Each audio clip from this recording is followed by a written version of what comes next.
नमस्कार विद्यार्थी मित्रांनो, मी अनुप नागपुरे तुमचं स्वागत करतोय आपल्या असिस्टिंग टाउन प्लॅनर 2024 च्या नवीन बॅच मध्ये. मित्रांनो, ऑलरेडी आपण लाईव्ह क्लासेस चालू केलेले आहे आणि रोज रेग्युलर लाईव्ह क्लासेस चालू आहेत. त्या संदर्भात त्या क्लासेसच्या किंवा काही जरी इन्फॉर्मेशन तुम्हाला हवी असेल तर खाली दिलेल्या नंबरवर तुम्ही कॉन्टॅक्ट करू शकता आणि त्या केसमध्ये तुम्ही क्लासेस जॉईन सुद्धा करू शकता. आजचा जो टॉपिक आहे तो आहे ग्रोथ ऑफ टाउन और टाउन अँड कंट्री प्लॅनिंग. या केसमध्ये टाउन ची ग्रोथ ज्या वेळेला होत असते किंवा ज्या वेळेला टाउनची ग्रोथ आपण करतो किंवा त्या केसमध्ये त्यामध्ये व्हेरियस फॅक्टर्स हे रोल प्ले करत असतात आणि ते व्हेरियस फॅक्टर मग काही वेळेला ते नॅचरल केसमध्ये, काही वेळेला प्लॅनिंग केसमध्ये किंवा काही वेळेला डायरेक्शन केसमध्ये ते वर्क करतात. आता काय आहे की एखाद्या टाउनला किंवा एखाद्या कंट्रीच्या शब्दशः जो अर्थ आहे तो विलेज किंवा रुरल एरिया तुम्ही घेऊ शकता. ओके, सो ज्या वेळेला आपण कंट्रीला आणि एखाद्या टाउनला ज्या वेळेला आपण बघतो किंवा डेव्हलप करण्याचा विचार करतो तर काही वेळेला ते सेल्फ डेव्हलप्ड असतात, म्हणजे नॅचरल वेने. काही वेळेला प्लॅनिंग प्रोसेस लागते, for an example Navi Mumbai. काही वेळेला बाय डायरेक्शन वाईज ग्रोथ होत असते. सो या सर्व प्रोसिजरला आपण काय म्हणतो की ग्रोथ ऑफ टाउन. मग त्या केसमध्ये कोणत्या कोणत्या कंडिशन्स आहेत, कोणते कोणते वेज असतात, हे सर्व आपण आजच्या लेक्चरमध्ये बघणार आहोत. या संदर्भातल्या सगळ्या नोट्स या तुम्हाला आपल्या ॲपवर अवेलेबल असतील. ज्या नोट्स आहेत त्या कुठेही अवेलेबल नसतील आपल्या फॉर्मॅटमधल्या, कारण जी लँग्वेज आपल्याकडे आहे ती कोणत्या पुस्तकाची किंवा कोणत्या कॉपी पेस्ट केलेली नाही. त्यामुळे सगळ्या नोट्स ज्या आहेत आत्तापर्यंत झालेल्या लाईव्ह क्लासेसच्या त्या तिथे अवेलेबल आहेत. तुम्ही जर का लिंकमध्ये दिलेल्या डिस्क्रिप्शनमध्ये जर गेले तर तुम्हाला तिथे नोट्स सुद्धा अवेलेबल होतील ॲपमध्ये. ओके, सो मित्रांनो बघा, ज्या वेळेला आपण ग्रोथ ऑफ टाउन प्लॅनिंगचा विचार करतो त्यावेळेला फक्त आणि फक्त टाउन किंवा त्या कंट्रीला प्लॅन न करता सराउंडिंग एरियाला सुद्धा प्लॅनिंगच्या कॉन्सेप्टमध्ये तुम्हाला बसवायचं असते. म्हणजेच काय, डेव्हलपमेंटचा जर विचार केला किंवा त्या केसमध्ये कंडिशन जर का बघितल्या तर त्या फॅक्टर्समध्ये त्या प्रत्येक वेळेला तुम्हाला सराउंडिंग एरिया सुद्धा तुम्हाला तिथे ऍडजस्ट करणं फार महत्वाचं आहे. कारण काय की ज्या वेळेला आपण फक्त एखाद्या ज्युरिडिक्शन एरियाचा जर का विचार केला तर मग जसं की 1915चा जो ऍक्ट होता जो की पीस मिल प्लॅनिंग सारखा झालं तर त्यासारखा कॉन्सेप्ट कदाचित मग डेव्हलप होण्याचे चान्सेस असतात.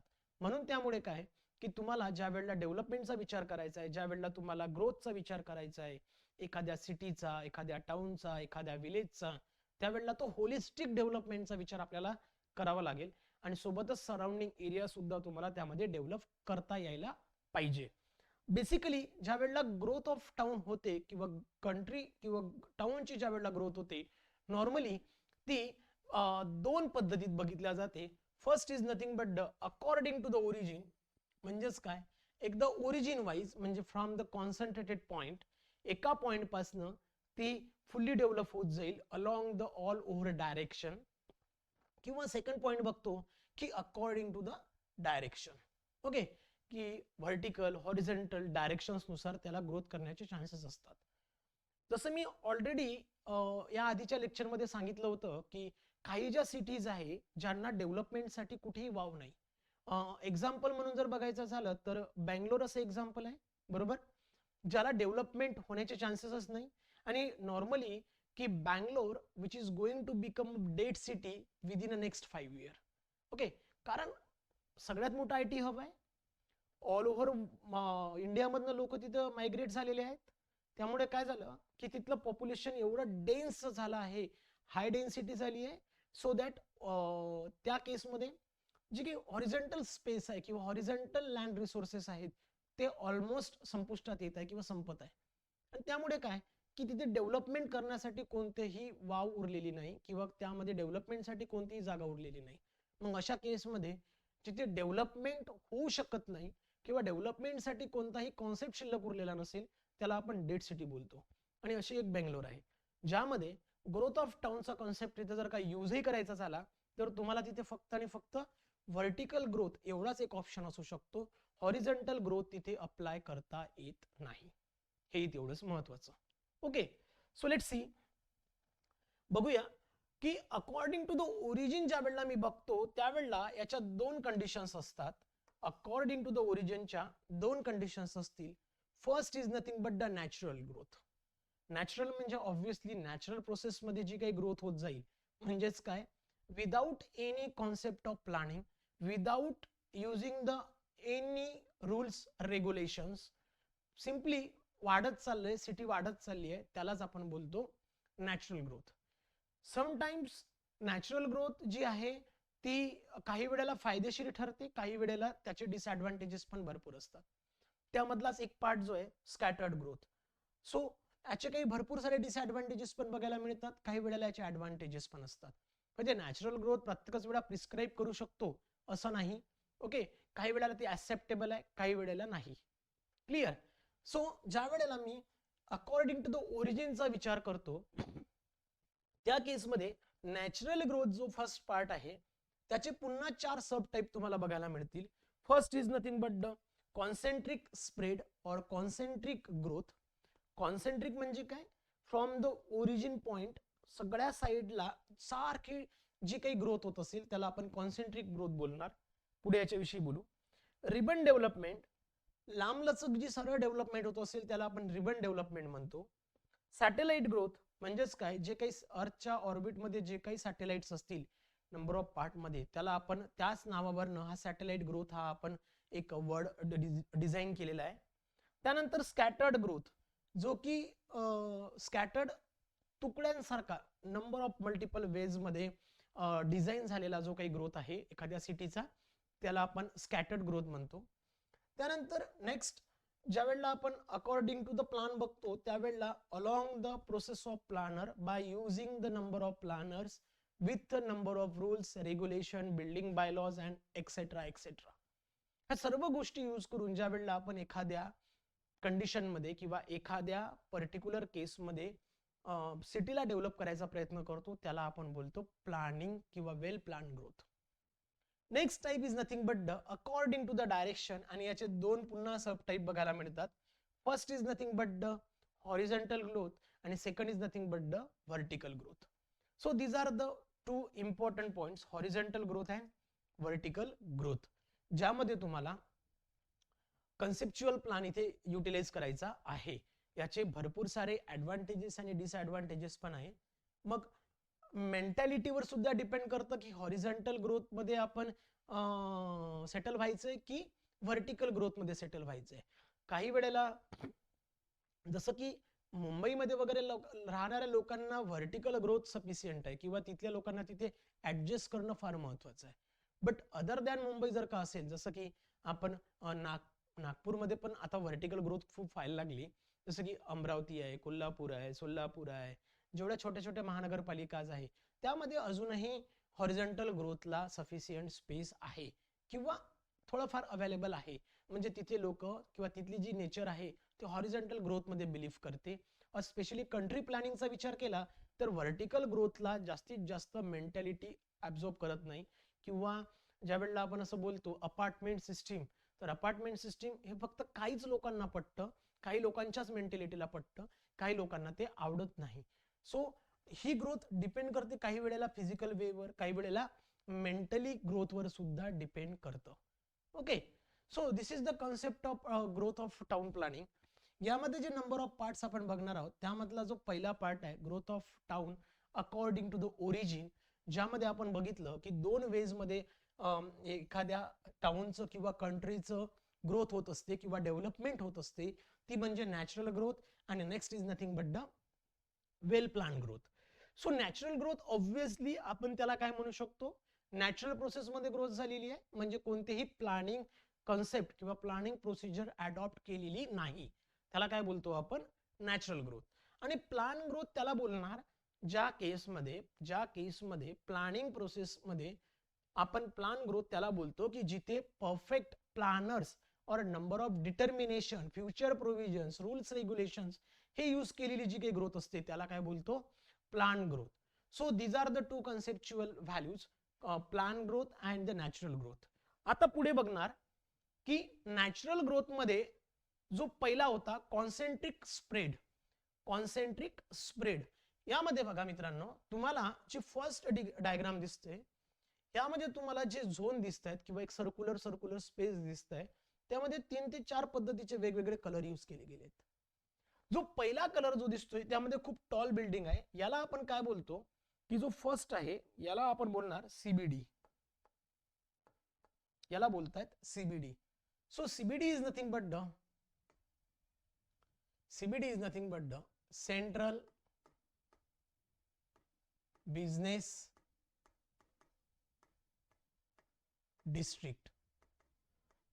लक्षात ठेवायचं, central business district, it is nothing but the CBD. Central business district म्हणजे काय, ज्या वेळेला कॉन्सेंट्रिक स्प्रेडचा विचार केला जातो त्यावेळेला normally core area of that city हे नेहमी ही कमर्शियल झोन वाईज असते, किंवा इंटरनल किंवा कोर एरियामध्ये नॉर्मली तुम्हाला दिसेल की जेवढे काही बिझनेस अपॉर्च्युनिटीज आहेत किंवा एम्प्लॉयमेंट कॅटेगरीज आहे ह्या तुम्हाला कायम सीबीडी एरियामध्ये दिसतोय किंवा सेंट्रल एरिया दिसत आहेत, म्हणून त्याला बोलतात सेंट्रल बिझनेस डिस्ट्रिक्ट. ओके, यानंतर बघा की नॉर्मली या दोन फेज मध्ये किंवा सेकंड फेज मध्ये नॉर्मली आपण बघत असतो नेहमी की LIG पीपल्स असतात, किंवा यालाच आपण EWS पण म्हणूया, EWS पीपल असतात. म्हणजे लो इन्कम ग्रुप कॅटेगरी किंवा इकॉनॉमिकल विकर सेक्शन्स जी काही कम्युनिटी आहे ती तुम्हाला नियर टू द सीबीडी बघायला मिळेल. नियर टू द सीबीडी याच्यासाठी बोलतो कारण या लोकांना अपॉर्च्युनिटी ऑफ वर्क किंवा एम्प्लॉयमेंट हे इझिली इथे अवेलेबल होऊ शकते कोर एरियामध्ये. त्याच्यामुळे त्यांना आउट ऑफ द सिटी किंवा outer area of the city किंवा fringe area of the city मध्ये राहणं पसंत नाही, किंवा त्यांची अपेक्षा जरी असेल तरी त्यांना ते परवडण्यासारखं नसतं. का बरं नाही, तर नॉर्मली आपण काय अजूम करत असतो की हायर किंवा आउटर एरियाला HIG पीपल्स आपण अजूम करतो, हाय इन्कम ग्रुप पीपल. आणि ज्या वेळेला आपण हाय इन्कम ग्रुप पीपलचा विचार करतो त्यावेळेला लक्षात ठेवायचं आहे की हाय इन्कम ग्रुप वाल्यांना जर का त्यांच्या बिझनेससाठी त्यांना जायचं असेल तर ते लोक इझिली ट्रान्सपोर्ट करू शकतात या पर्टिक्युलर मोडमध्ये किंवा या एरियामध्ये, आणि त्यांचं काम संपवून ते इथे परत येऊ शकतात. म्हणजेच काय, ट्रान्सपोर्टेशन कॉस्ट जी आहे किंवा जो वेस्ट ऑफ टाइम आहे त्या पर्टिक्युलर याच्यामध्ये त्यांना त्याचा फरक पडत नाही, आणि ते राहणं बाहेर याच्यासाठी पसंत करतात कारण हा जो पर्टिक्युलर एवढाही झोन जो तुम्हाला दिसतोय हा कंजेस्टेड झोन असतो. त्यामुळे कंजेस्टेड झोन मध्ये छोट्याशा एरियामध्ये छोट्याशा घरात राहणं HIG टेनंट्सला कधीही पसंत नाही. त्यामुळे ते आउटर एरियाला किंवा आउटर फ्रिंज एरियालाच राहणं पसंती दाखवतात. काही वेळेला हा कॉन्सेप्ट सुद्धा चुकीचा वाटू शकतो काही लोकांना की नाही नाही आउटर एरियाला कशा काय राहणार म्हणजे HIG लोक. पण वेल प्लॅन ग्रोथ किंवा नॅचरल प्लॅन ग्रोथ जर का कॉन्सेंट्रिक स्प्रेडने जर का अज्युम केली तर तुम्हाला हाच पॅटर्न अनुभवायला मिळेल.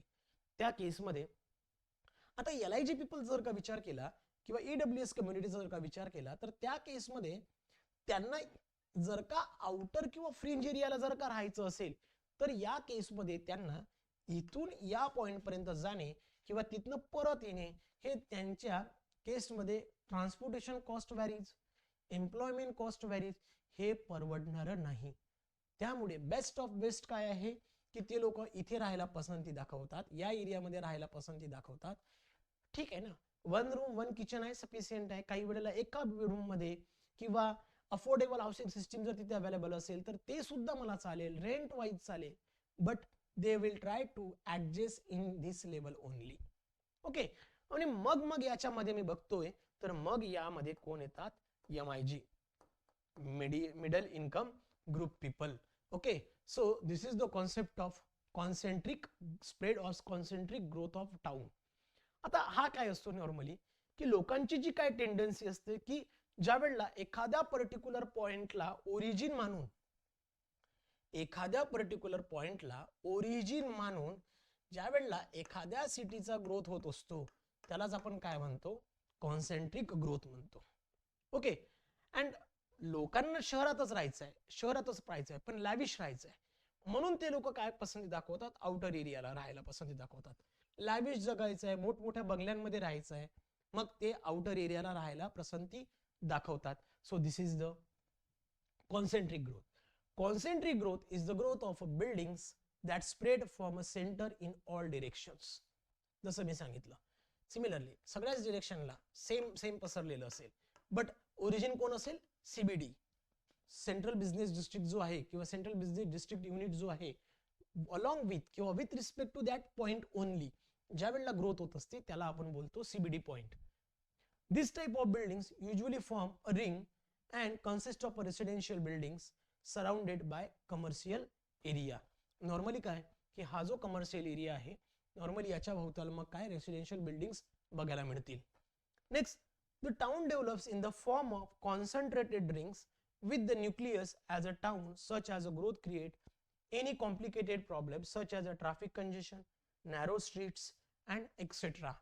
सो नॉर्मली अशा टाईपच्या ग्रोथमध्ये तुम्हाला बघायला मिळेल की नॅरो स्ट्रीट्स असतात, छोटे छोटे रस्ते आहे, ऍक्सिडेंट प्रॉब्लेम खूप असतात, ट्रॅफिक कंजेशनचे चान्सेस खूप जास्त ट्रॅफिक कंजेशन असते, बॉटलनेक पॉइंट खूप जास्त डेव्हलप होतात. So these are the drawbacks of concentric spread. Clear? हा कॉन्सेप्ट आहे कॉन्सेंट्रिक स्प्रेड. ओके, यानंतर आपण बघतो रिबन डेव्हलपमेंट. म्हणजे रिबन डेव्हलपमेंट म्हणजे काय की तुम्हाला माहिती आहे की आपण ज्या वेळेला एखाद्या ठिकाणी उद्घाटन वगैरे करायला जातो किंवा ओपनिंग सेरेमनी वगैरे असते त्यावेळेला आपण रिबन ती कट करत असतो. आता त्यावेळेला जी ती रिबन कट करतो त्या केसमध्ये ती रिबन लांब लचक असते आणि अलॉंग दॅट रिबन जर का डेव्हलपमेंट होत असेल तर तिला बोलतात रिबन डेव्हलपमेंट. म्हणजेच काय, एका पर्टिक्युलर हायवेच्या दोन्ही बाजूला किंवा एक्सप्रेसवेच्या, मेन रोडच्या, सिटी ऑफ द रोडच्या जर का रोडच्या दोन्ही बाजूला जर का फक्त डेव्हलपमेंट ऑब्झर्व होत असेल, म्हणजे आजूबाजूची साईड फक्त, म्हणजे जो काही बाकीचा एरिया आहे तो डेव्हलप न होता along the road only, along the expressway, along the highway जर का डेव्हलपमेंट होत असेल तर त्या केसमध्ये त्याला बोलतात रिबन डेव्हलपमेंट. जर का तुम्ही डायग्राम जर का प्रॉपर ऑब्झर्व केली तर तुम्हाला लक्षात येईल की हा एक हायवे, एक्सप्रेसवे, रोड वगैरे जे काय असेल ते बघा. आणि जर का तुम्हाला डेव्हलपमेंट बघायला मिळत असेल तर फक्त आणि फक्त या रोडच्याच आजूबाजूला आहे. म्हणजेच काय, हा एरिया किंवा हा एरिया कुठेही इथे तुम्हाला ग्रोथ बघायला मिळत नाही. आणि along the street, along the highway जर का तुम्ही अशा पद्धतीची ग्रोथ बघत असाल तर त्याला बोलतात रिबन डेव्हलपमेंट. आणि नॅचरल प्रोसेस मध्ये होत जाते. ह्यामध्ये ना जर का याचं बेस्ट एक्झाम्पल असेल तर तुम्हाला माहित आहे की दिल्लीमध्ये जो नोएडा आणि ग्रेटर नोएडाचा जो एरिया आहे, तो जो एक्सप्रेसवे आहे त्यावर रिबन डेव्हलपमेंटची प्रोसिजर एक्झॅक्टली फॉलो झालेली आहे. मग अशा केसेसमध्ये ना most of the time land lock प्लॉटचे चान्सेस जास्त असतात किंवा जो काही प्लॉट आहे तो लॉक होण्याचे चान्सेस जास्त असतात. मग अशा सारख्या गोष्टी इथे बघायला मिळतात. So this is the best example की the settlement around the Noida and Greater Noida expressway. या नोएडा आणि ग्रेटर नोएडा एक्सप्रेसवेवर जे काही सेटलमेंट झालाय ते रिबन डेव्हलपमेंट वाईज झालाय, फक्त त्या रोडच्याच बाजूला तुम्हाला बघायला मिळेल. ओके, त्यानंतर इथे ribbon development is an urban planning concept that involves the impact interconnected communities creating a street. म्हणजे सिंपल आहे, एवढी इंटरकनेक्टेड कंडिशन्स असतात की ज्यामध्ये तुम्हाला बघायला मिळेल की तिथे स्ट्रीटचे प्रॉब्लेम तर आहेतच, नॅरो स्ट्रीट्स आहे. त्यामध्ये सगळ्यात एक मुख्य जो प्रॉब्लेम आहे तो म्हणजे जो प्लॉट आहे तो लँडलॉक प्लॉटच्या कन्सेप्टमध्ये येतो. हा लँडलॉक प्लॉट जो असतो हा आपण UDCPR मध्ये स्टडी करणार आहोत, ज्या केसमध्ये लँडलॉक प्लॉटसाठी खूप साऱ्या वेगवेगळ्या कंडिशन्स असतात. ते पण आपण UDCPRच्या फॉर्मॅटमध्ये आपल्या क्लासेसमध्ये बघणार आहोत. Okay, so this is the concept of ribbon development. Now next जर का बघितलं मी तर ग्रोथ और नॅचरल ग्रोथच्या केसमध्ये सॅटेलाइट ग्रोथ हा एक कॉन्सेप्ट आहे. आता सॅटेलाइटच्या केसमध्ये काय होणार बघा, लक्षात घ्या. मी इथे तुम्हाला काही गोष्टी क्लिअर करतो.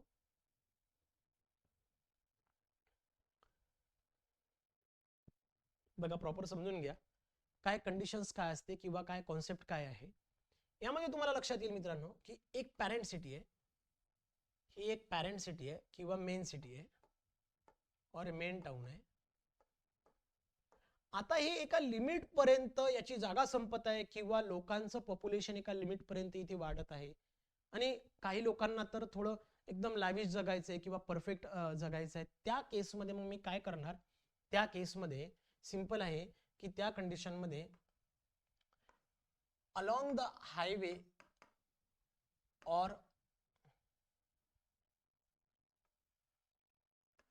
along the highway or road, इकडे पण कुठेतरी रोड, इकडे पण कुठेतरी along the road,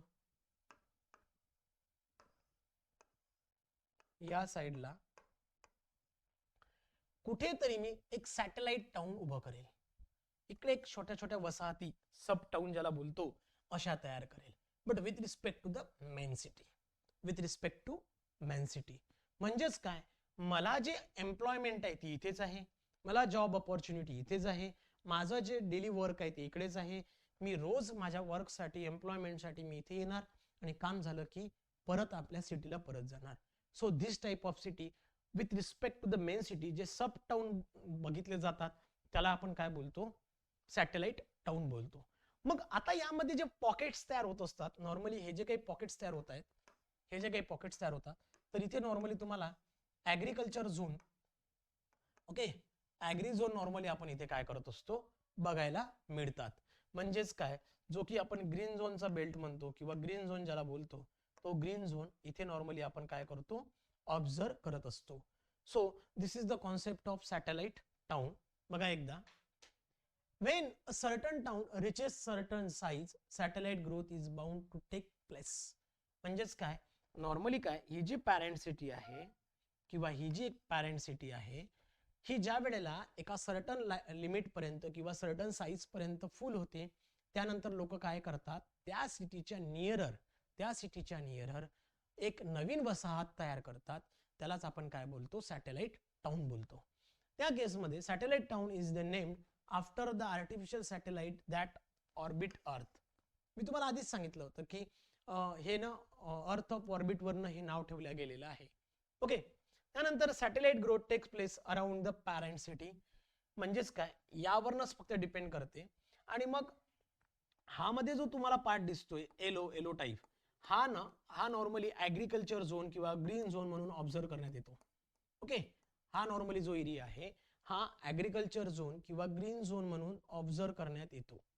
okay, next, satellite town are design to provide housing and employment opportunities for a people who work in the city but want to live in a more suburban or rural environment.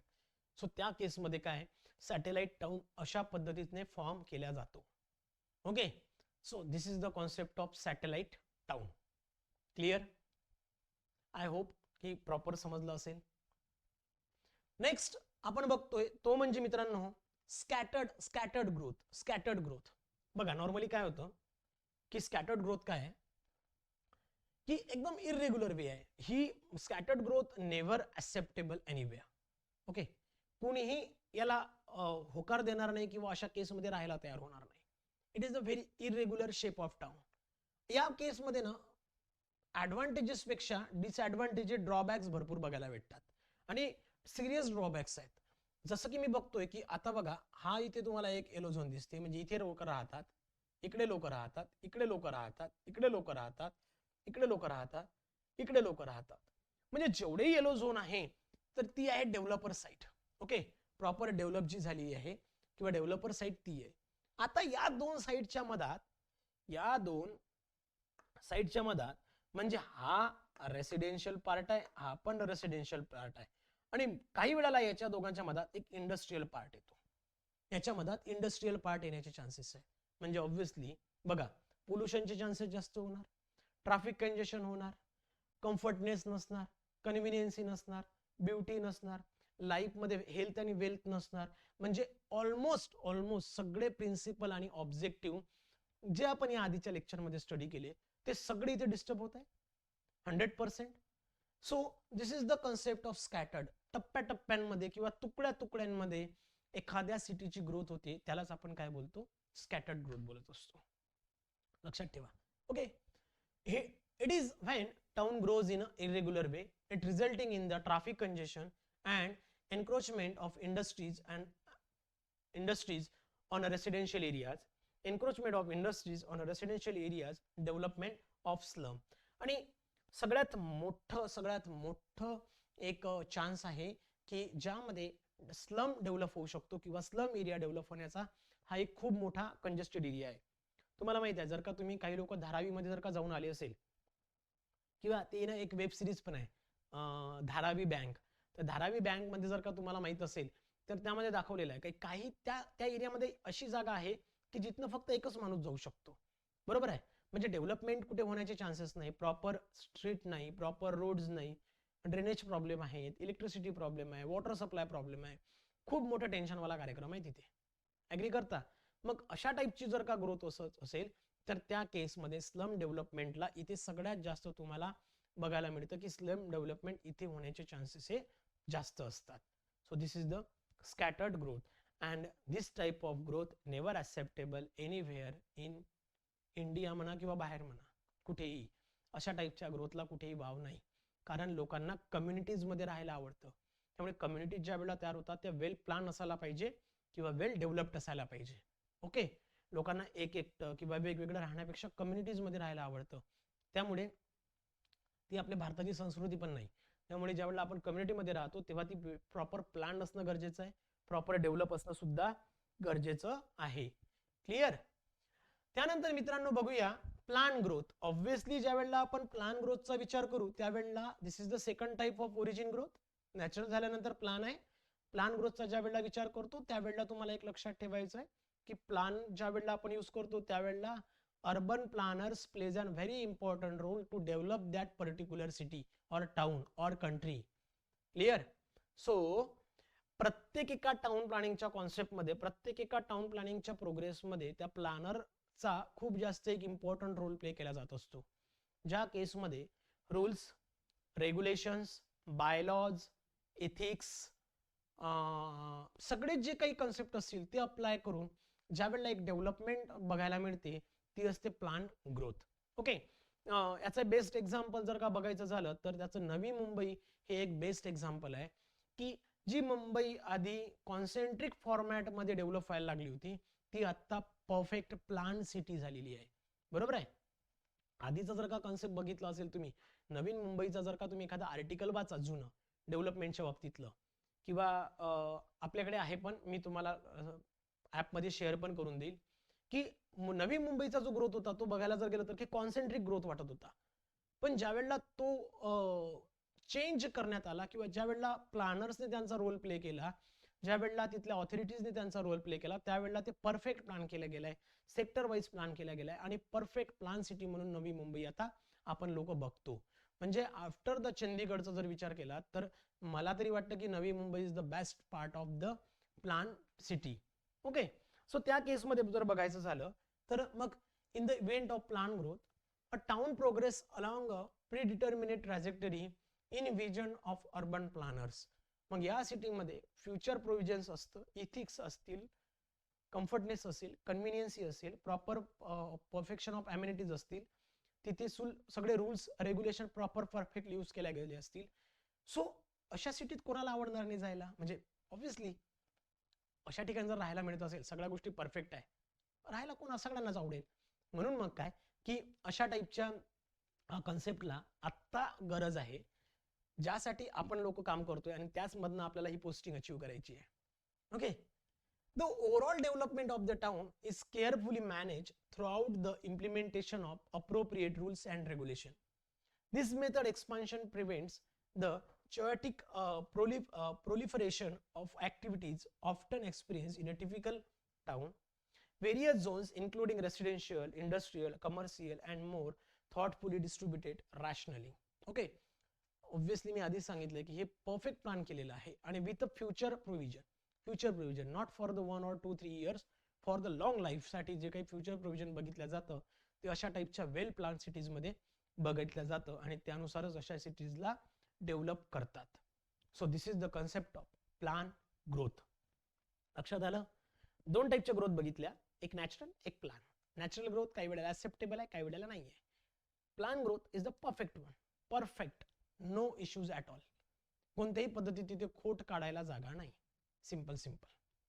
Clear? त्यानंतर next बघतोय आपण की ज्या वेळेला according to the डायरेक्शनचा concept बघतो, तर मग ज्या वेळेला मी हॉरिझॉन्टल ग्रोथ बघतो किंवा व्हर्टिकल ग्रोथ बघतो तर या वेळेला दोन्ही केसमध्ये लँड प्लेज अन व्हेरी इम्पॉर्टंट रोल. बरोबर आहे की जी काही लँड आहे ती सगळ्यात जास्त एक इम्पॉर्टंट रोल प्ले करते. यामध्ये लक्षात ठेवायचे हॉरिझॉन्टल ग्रोथ आणि व्हर्टिकल ग्रोथ. ओके, आता नॉर्मली मुंबईचा जर का विचार केला तर हॉरिझॉन्टल ग्रोथला वाव नाही किंवा हॉरिझॉन्टल ग्रोथ करायला जागा सुद्धा नाही. बेंगलोर हॉरिझॉन्टल ग्रोथसाठी जागाच नाही. मग अशा टाईपच्या सिटीजमध्ये व्हर्टिकल ग्रोथ फार इम्पॉर्टंट आहे. सेकंड थिंग, जिथे ना लँड खूप स्वस्त आहे, म्हणजे ऑब्व्हियसली लँड कधी स्वस्त असेल रे, जेव्हा अवेबिलिटी ऑफ लँड जास्त असेल तेव्हा स्वस्त असेल. त्या केसमध्ये हॉरिझॉन्टल ग्रोथ प्रिफर केली जाते. पण ज्या ठिकाणी लँड खूप लिमिटेड आहे किंवा खूप जास्त महाग आहे, एक्सपेन्सिव्ह आहे, त्या केसमध्ये व्हर्टिकल ग्रोथला आपण काय करू शकतो, अप्रोच करू शकतो. So these are the two basic conditions. म्हणून मी म्हटलं होतं की both these growth of town it depend upon the land. जसं की मुंबईचा विचार केला, बेंगलोरचा विचार केला तर हॉरिझॉन्टल शक्यच नाही. ओके, म्हणजेच काय, खूप जास्त महाग पण आहे आणि अवेलेबिलिटी पण फार कमी आहे. त्या केसमध्ये व्हर्टिकल ग्रोथचा तिथे फार चांगला यूज करू शकतो, कारण त्यामध्ये हां ड्रॉबॅक्स असतील, पण एका ग्रुपिझम मध्ये राहावं लागेल, एका पर्टिक्युलर एरियाज, एका पर्टिक्युलर ग्रुपमध्येच तुम्हाला राहावं लागेल, एका पर्टिक्युलर स्ट्रक्चरमध्ये तुम्हाला सेटल व्हावं लागेल. ह्या कंडिशन तुम्हाला बघायला मिळतात. पण जर का तुम्ही अदर सिटीज बघितल्या किंवा रेस्ट ऑफ द कॉर्पोरेशन्स बघितल्या, तिथे अजूनही हॉरिझॉन्टल ग्रोथला खूप जास्त चान्सेस आहेत किंवा अवेबिलिटी ऑफ लँड आहे. त्या केसमध्ये तुम्ही हॉरिझॉन्टल ग्रोथला सुद्धा प्रिफर करू शकता. मग बघा, ज्या वेळेला आपण बघतो हॉरिझॉन्टल ग्रोथ ऑफ टाउन, त्या केसमध्ये याचे ऍडव्हान्टेजेस काय असतात ते पण खूप इम्पॉर्टंट आहे. की नॉर्मली आपण काय करतो की ज्या वेळेला आपण हॉरिझॉन्टल ग्रोथ करतो त्यावेळेला एक सिक्युरिटी किंवा सेफ्टी ऑफ लाईफच्या इश्यूमुळे आपण काय करतो की जी स्काय स्कॅपर बिल्डिंग आहे त्या न यूज करता best of best G+2 G+3 आपण त्याला ऑब्झर्व करू शकतो. म्हणजेच काय, मला माहिती आहे हॉरिझॉन्टल जागा आहेत ना, तर मग कशाला आपल्याला व्हर्टिकल जायचं आहे, त्यामुळे G+2 G+3 एक सफिशियंट आहे. त्या केसमध्ये तेवढ्याच स्टोरी बिल्डिंग करतात. त्यानंतर हायली टेक्निकल पर्सन किंवा हायली प्रॉपर इक्विपमेंटची गरज पडत नाही. ओके, म्हणजे फार जास्त हाय इक्विपमेंट यूज करायची गरज पडत नाही किंवा तुम्हाला हायली ट्रेन लोक लागत नाही. G+2 बांधायचं आहे साध्या पद्धतीने तर काही इश्यू नाही. त्यानंतर नॅचरल लाईट इझिली मिळू शकते किंवा नॅचरल लाईट किंवा व्हेंटिलेशन किंवा एरिएशनचा जो काही प्रॉब्लेम आहे तो नसतो अशा ठिकाणी. त्यानंतर डेन्सिटी ऑफ पॉप्युलेशन ही फार कमी असते किंवा आपणच आपल्या घरापैकी पुरतं जर राहत असेल तर आपणच आपल्या घरातल्या लोकांना घेऊन राहू शकतो. म्हणजे काय, खूप मोठ्या मॉबमध्ये तुम्हाला राहायची गरज नाही किंवा जे काही रूड पीपल असतील त्यांना इग्नोर करण्याची गरज पडत नाही. तुम्ही तुमच्या घरात बरे आहे. त्यानंतर परफेक्ट जो काही रूल्स रेग्युलेशन किंवा बायलॉचा जर का विचार केला तर marginal Paes from all directions तुम्ही प्रॉपर सोडू शकता. जी काही आपल्याला UDCPRच्या नॉर्म्सनुसार जी काही जागा आहे जे आपण स्टडी करणार आहे UDCPR मध्ये, त्यानुसार तुम्ही मार्जिनल स्पेस सोडू शकता आणि ते सुद्धा बेस्ट आहे. So this is the part of the horizontal growth. याचे काही डिसएडव्हान्टेजेस पण आहे की काय होतं की नॉर्मली काय होतं की ज्या वेळेला आपण एकच ठरवतो त्यावेळेला फाउंडेशन कॉस्ट किंवा जी काही अंडर द ग्राउंड जे काही कन्स्ट्रक्शन आपण करतो त्यासाठीची जी कॉस्ट आहे ती कुठेही सेपरेट करावं लागत नाही, ती सेल्फ बिअर करावी लागेल. त्या केसमध्ये कॉस्ट ऑफ कन्स्ट्रक्शन तुमच्यासाठी वाढू शकते. Okay, per unit will be higher. Then ज्यांना असं वाटते की खूप मोठ्या मॉबमध्ये राहायला आवडतं किंवा ग्रुप्समध्ये अपार्टमेंट सिस्टीममध्ये राहायला आवडतं, त्यांच्यासाठी हा फंडा बिलकुल युजफुल नाही आहे and it requires the use of more land. Okay, आणि ऑब्व्हियसली की खूप जास्त लँड इथे युटिलाइज होईल आणि आहे म्हणूनच तुम्ही यूज करताय. सो अशा केसमध्ये तुम्ही ग्रोथ ऑफ टाउन हॉरिझॉन्टल फॉर्मॅटमध्ये ऑब्झर्व करू शकता. आता याच्याच अपोजिट का जर का बघितलं तर व्हर्टिकल ग्रोथला जर का विचार केला तर त्या केसमध्ये तुम्हाला लक्षात येईल की व्हर्टिकल ग्रोथ तिथेच ऑब्झर्व करू शकतो जिथे लिमिटेड लँड रिसोर्सेस आहे किंवा लिमिटेड लँड आहे किंवा हाय एक्सपेन्सिव्ह आहे.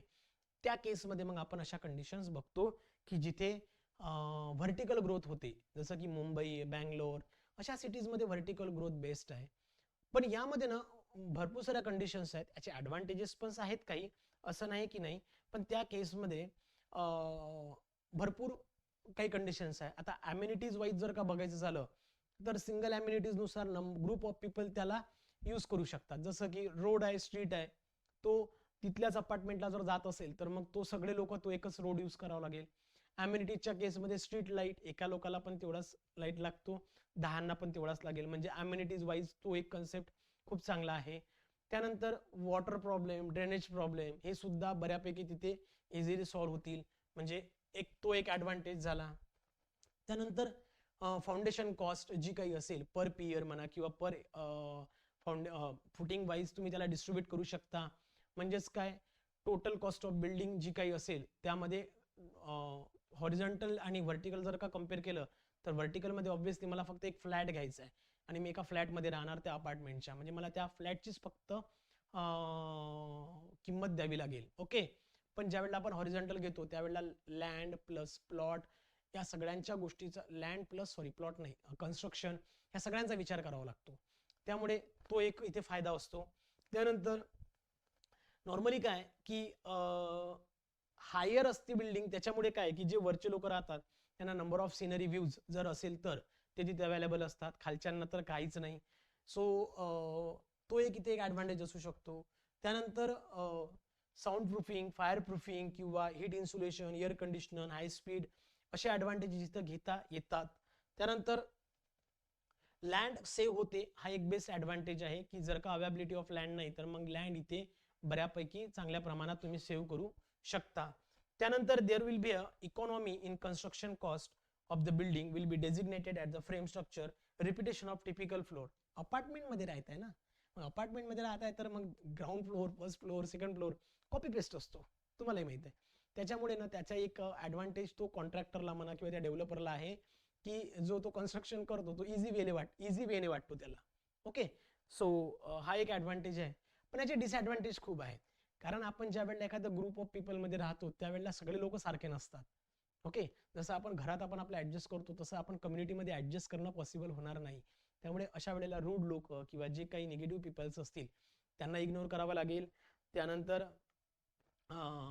जर का नॅचरल कॅलॅमिटीज जर का येत असतील जसं की अर्थक्वेक आहे तर अशा केसमध्ये मग हायर फ्लोअरचे जे काही टेनंट्स असतील तर त्यांना प्रॉपर एस्केप करणं किंवा सेफली एस्केप करणं ते फार कठीण होत असते. त्यानंतर density of population will be more. जी काही तुम्हाला अपार्टमेंटमध्ये राहायचं आहे तर ऑब्व्हियसली तेवढा तुम्हाला सस्टेन करावं लागेल कारण की तिथे बल्क ऑफ पॉप्युलेशन असेल. त्या केसमध्ये जास्तीत जास्त तुम्हाला लोक तिथे ऑब्झर्व करायला मिळतील. ओके. देन एक आहे की evil group of living have to be tolerated. ते तुम्हाला टॉलरेट करावं लागेल किंवा मी आधीच सांगितलं की सगळे सारखे लोक नसतात. त्यानंतर the failure of lift, pump, raise water अशा सारख्या ज्या गोष्टी आहेत त्या खूप त्रासदायक असतात.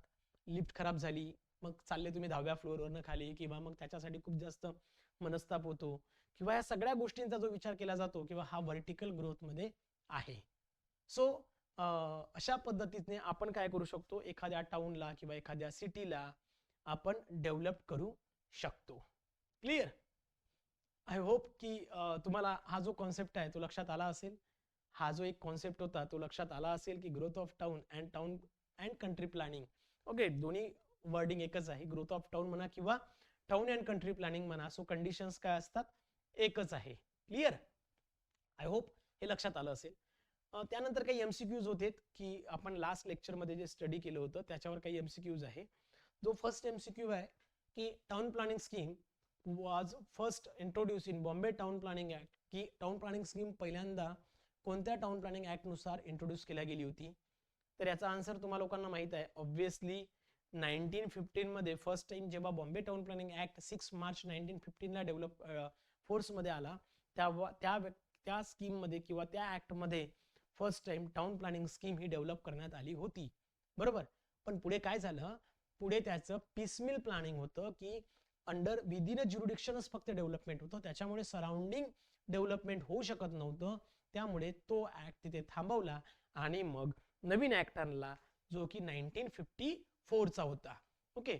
मग त्या 1954 च्या ऍक्ट मध्ये काय डेव्हलप केलं गेलं तर फर्स्ट टाइम त्यामध्ये डेव्हलपमेंट प्लॅन आपण इंट्रोड्यूस केला होता. बरोबर आहे. 1915 चा फेल होण्याच्या मागे तुम्हाला आत्ताच सांगितलं की पीसमिल प्लॅनिंग जे होतं. ओके. सो पीसमिल प्लॅनिंग जी काही प्रोसिजर आहे याच्यामुळे काय झालं, हा प्लान फेल झाला. कोणता? 1915चा. लक्षात ठेवायचंय 1915चा जो प्लॅन आहे तो त्याच्यामुळे फेल झाला. And this is the basic part of act. Now next is nothing but the DP was introduce. आत्ताच सांगितलं थोड्या वेळ आधी की 1954 मध्ये फर्स्ट टाइम डेव्हलपमेंट प्लॅन हा इंट्रोड्यूस करण्यात आला होता. ओके, सो हे 3 एक इम्पॉर्टंट एमसीक्यूज असतील. आणि जसे आपण लाईव्ह क्लासेसमध्ये पण रोज रेग्युलर काही एमसीक्यूज टाकत आहे त्यानुसारच तिथे पण आपण एमसीक्यूची प्रॅक्टिस जास्त करून घेतोय, जेणेकरून तुम्हा लोकांना एक्झाम पॉइंट ऑफ व्ह्यू फार इझी जायला पाहिजे. क्लिअर? सो आय होप की आजचा पॉइंट किंवा टॉपिक जो होता तो तुम्हाला लक्षात आला असेल. काही इश्यूज जर असतील तर तुम्हाला दिलेल्या नंबरवर तुम्ही सांगू शकता, किंवा अजून एक माझा नंबर आहे, तुम्हाला जर का हवा असेल, काही इश्यू असेल तर तुम्ही या नंबरवर सुद्धा कॉन्टॅक्ट करू शकता. लक्षात आलं? सो मित्रांनो, हा आपला असिस्टंट टाउन प्लॅनरचा कोर्स ऑलरेडी आपण लॉन्च केलेला आहे, ज्याची फीज आहे 8,999. ज्यामध्ये लाईव्ह कोर्सेस आपण लाईव्ह बॅचेस चालू झालेले आहेत, सोबतच टेस्ट सिरीज वगैरे किंवा टॉपिक वाईज टेस्ट किंवा प्रत्येक केसमध्ये एमसीक्यू पॅटर्न आपण तिथे अडॉप्ट केलेला आहे. त्यामुळे जर का ज्यांना इच्छा असेल, आणि एक लक्षात घ्या की ज्या वेळेला आपण बॅच जॉईन करतो त्यावेळेला ती विचार करून जॉईन करा, किंवा नेमकं आपल्याला तिथनं काय मिळणार आहे, कारण हा तुमच्या आयुष्याचा प्रश्न आहे. त्यामुळे तो एक विचार करून तुम्ही त्या क्लासेस जॉईन करा. ओके, सो आजच्यासाठी थांबतोय. भेटूया आपण उद्याला नवीन लेक्चरमध्ये. Thank you so much. थँक्यू.